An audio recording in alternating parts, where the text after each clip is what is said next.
What's going on, YouTube? This is SG1 Sports. We just got the new college football playoff rankings for Week 15, heading into Week 15, and I'm going to give you my reaction. I literally laughed out loud at the TV at one point tonight.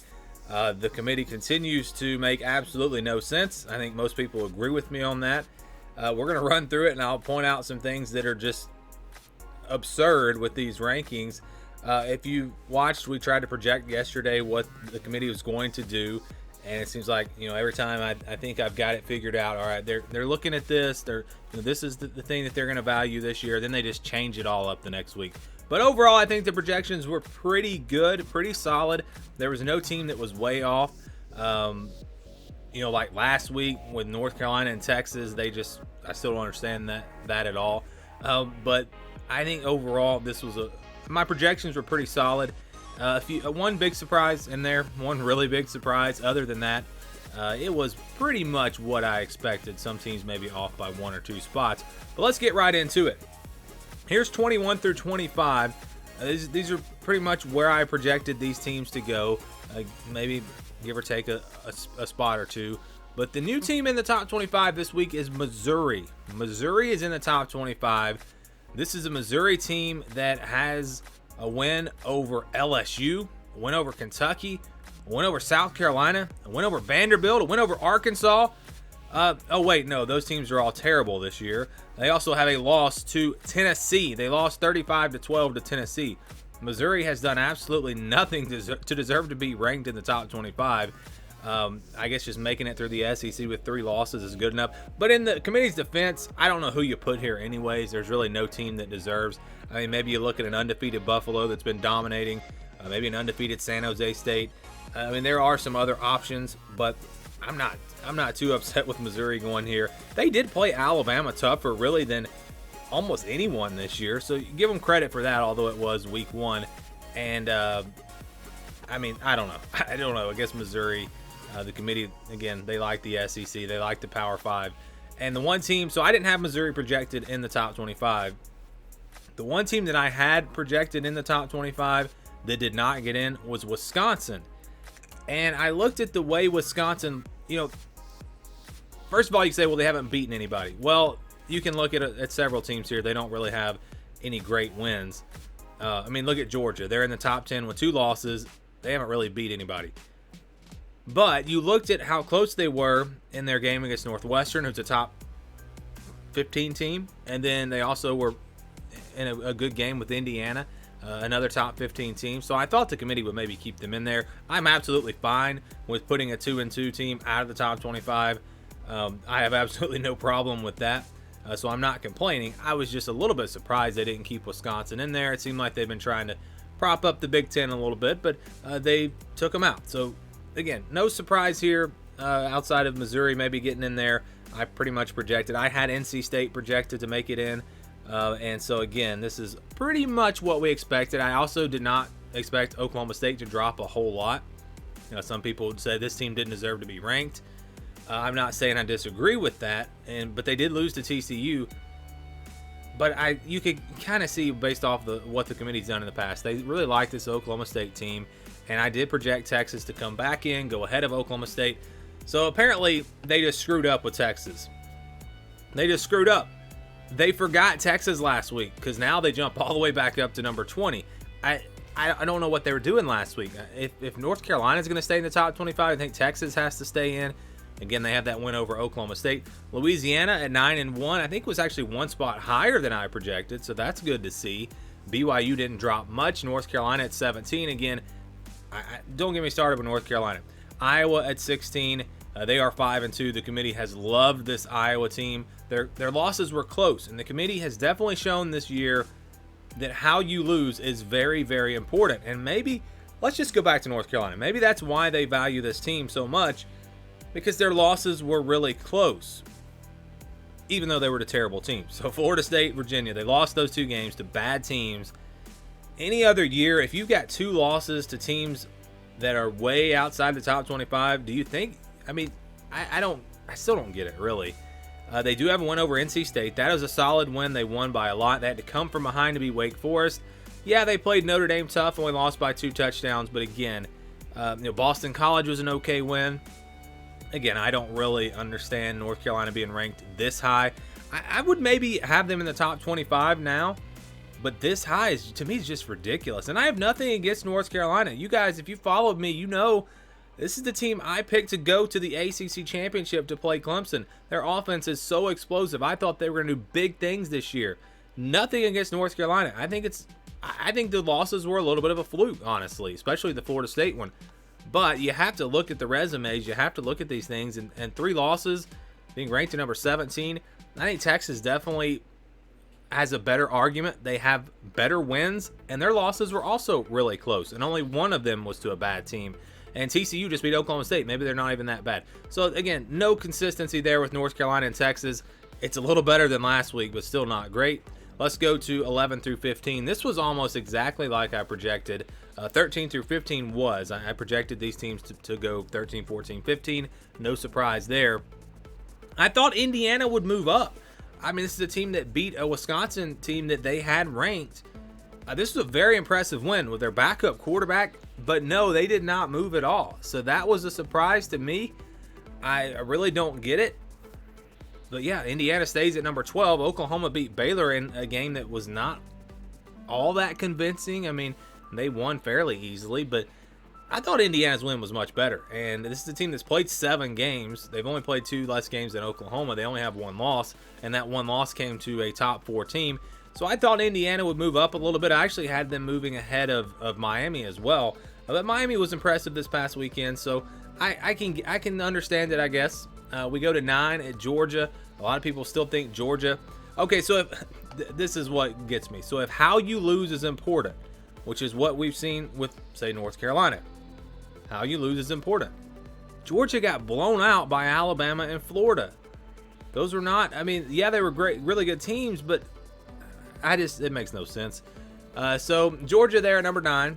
You're not even supposed to look at winning margin, so the close loss shouldn't even matter, but the committee doesn't really follow any rules, I don't think. Cincinnati at 8, Iowa State at 7. Here it is. This is what is surprising. I know Cincinnati did not play this past week. Iowa State was really impressive against a pretty good West Virginia team. But you're telling me you don't think there's Power 5 bias in the committee? Iowa State has 2 losses. You know who one of those losses was to? A group of 5 team, Louisiana. How can you tell me that Iowa State is better just because they're in the Power 5? I mean, it makes no sense. Let's compare Iowa State and Coastal Carolina for a second. First of all, forget Cincinnati. I think you can make an argument that Coastal Carolina should be ahead of Cincinnati. Iowa State and Coastal Carolina. Let's look at those 2 teams. Iowa State has a top 25 win over Oklahoma, top 25 win over Texas. 2 very solid wins. Coastal Carolina, they've got a top 25 win over Louisiana, who beat Iowa State. I thought the committee was supposed to look at common opponents. Maybe not this year. So Coastal Carolina, they have a win over Louisiana. They also have a win over BYU, a top 20 team. 2 top 20 teams. Forget 25. Top 20 teams according to the committee. So both teams have 2 top 25 wins. But there's a big difference here. Iowa State has 2 losses. Coastal Carolina has 0 losses. How can there be that much separation between these 2 teams? Makes no sense. Makes absolutely no sense. And you can say, well, Iowa State's just a different team now. They're playing so much better than they were when they played Louisiana. That's fair. That's okay. I get that argument. But that's not an argument you're supposed to make. The committee is supposed to evaluate the entire body of work, the entire season, not how you're playing right now. And if you do that, there is no way Iowa State should be ranked, first of all, ahead of Louisiana, who beat them head-to-head and they only have 1 loss, but also ahead of Coastal Carolina, an undefeated team that beat the team that beat you. The common opponent, Coastal Carolina won. Iowa State lost. This is ridiculous. And it just shows the Power 5 bias. They are making sure the Power 5 gets all 4 playoff spots. That's what they did with Iowa State. They did not want a way for Cincinnati to sneak in the playoff. Now they're going to put, guarantee you, they are going to put, whether it's Iowa State or Oklahoma, if it comes down to it, and it probably won't, but if it comes down to a 2-loss Big 12 champ and Cincinnati, they're going to put the Big 12 team in. guaranteed, no doubt about it. So I mean, that was the statement that they made this week. And again, it's just ridiculous. It's just ridiculous. I do. That's all it is. It's Power 5 bias. And I'm usually one that stands up for the Power 5. I'm not one to say, well, give everybody a chance. But I mean, come on. It's you got, this is the year you got to look at it like this. You know, I guess the reason they don't like Coastal Carolina is because their wins were close. You know, they beat BYU by 5. They beat Louisiana by 3. So those were close wins. You know, I guess Iowa State, on the other hand, well, they beat Oklahoma by 7. They beat Texas by 3. I mean, you go up and down the list here and compare these teams. You know, Iowa State barely got by TCU. I mean, yeah, they're playing great right now. They just came off a 2 really impressive wins, blowout wins, and then the Texas win, 3 wins in a row here. They only beat Baylor by 7. I mean, there is no justification for Iowa State being ranked that high and Coastal Carolina being where they are.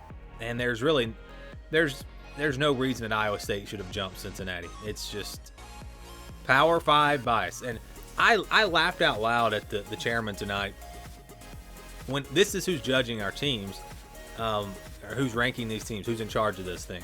And I've never watched him talk, or at least on the show, because I usually get in here and start my video as soon as they release the rankings. But I watched the entire show tonight, and they were asking him about Ohio State. This was his answer about Ohio State. He said, yeah, Justin Fields, he had two touchdowns on the ground, 2 touchdowns through the air. Chris Olave got involved. Yeah, they're a great team. I mean, how does that say anything about Ohio State? He named off some players. I mean, he did the same thing for Iowa State. He said, yeah, Breece Hall's done this and this. I mean, you could just tell these were just it was as generic as it could get. He just had a couple of names to memorize, and that was it. I don't even know if they watch all these teams play. Probably not. But again, the committee, in the past, I've actually been okay with the committee for the most part. But this year, it's just ridiculous. So again, Florida at 6, no change there. Top 5, no change there. Ohio State, I'm telling you, they're in unless Florida beats Alabama. That's the only way Ohio State does not get in. The committee doesn't use the same rules for Ohio State that they do for a team like Coastal Carolina. Just compare those two teams. Look at their resumes. Coastal Carolina's got 2 top 25 wins. Ohio State has 1. They've only played 5 games. I mean, it's just, I don't get it. I don't get it at all. And yeah, Ohio State's probably one of the best 4 teams. If you're going by the eye test, then okay, that's fine. But why do we have all this criteria if you're just gonna say, well, this team looks better. This team looks better than this team, so I'm gonna put them in here. I mean, let's just there is no criteria. Let's just admit it. They just rank the teams that they think are the best based off of whatever their views are, whatever they've seen, whatever ESPN tells them. I don't know. But this is the top 5. Again, no change here. Playoff rankings. Again, the committee this week showed their Power 5 bias, and they showed that they have no criteria. And it's a different year, so maybe we shouldn't criticize them too much. You can't do things the way you normally do. You don't have as many comparisons outside of the conferences, which is exactly why I think there should not be as much Power 5 bias this year, especially when you look at the games that have been played and you look at Arkansas State beating Kansas State, Coastal Carolina, or not Coastal Carolina, but Louisiana beating Iowa State. I mean, we didn't get much of that, but the games we did see, yeah, some of the group of 5 teams did in fact win. UCF, Georgia Tech, which I know Georgia Tech's been terrible, but it's clear that if you're in the group of 5, you have no chance to make the college football playoff. Not this year, not any year, unless you have a couple of blue bloods, a couple of Power 5 teams on your schedule, and you beat them both. You've got no chance. That's my takeaway from this week's rankings. I would love to know what you guys thought about it. Give me your thoughts down in the comments below. Thank you for watching this video, and stay tuned for more here on the SG1 Sports College Football Channel.